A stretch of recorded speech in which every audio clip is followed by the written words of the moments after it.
dogs, unlike humans, they do not generalize behaviors very well. And they're like, well, what does that mean, Jack? And I'm like, if I teach you to do a cartwheel in your living room, you can probably go out back and do a cartwheel.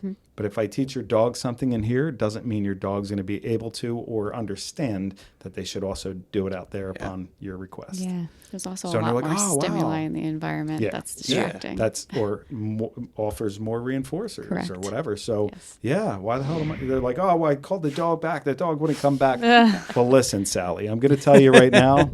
You just saying come is not going to work, right? Yeah. Because you haven't, that reinforcement history sucks. So let's talk about it. But again, it's sometimes difficult because I have to go from zero to and building up. So as I tell them, I also need to be self-aware in doing that when I transfer knowledge, right?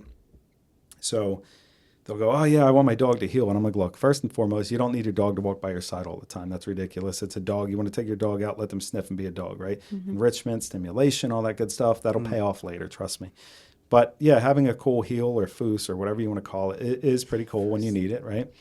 But you can't go from second grade to 10th grade. Yeah. You have to, there's steps. Yeah. And so even when people call about like, hey, I have a 2-year-old, I want to do this and this. And, oh, by the way, they go ape shit at nighttime. And it's like, all right, well, we can deal with the that zoomies, too. the ghost hour. Yeah. Yeah. Let's define those fraps because that's what it is. But yeah, so like we have to define that stuff, right? Because that's one of our big things in behavior analysis. It's like, wait a minute.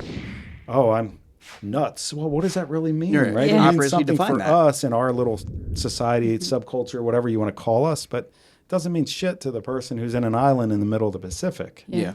They don't know what that means. Are you giving me food? What does that mean? So again, another way that I try to explain it to people, and I'm like, okay, so like A, B, C's, write them down at nighttime. Yeah.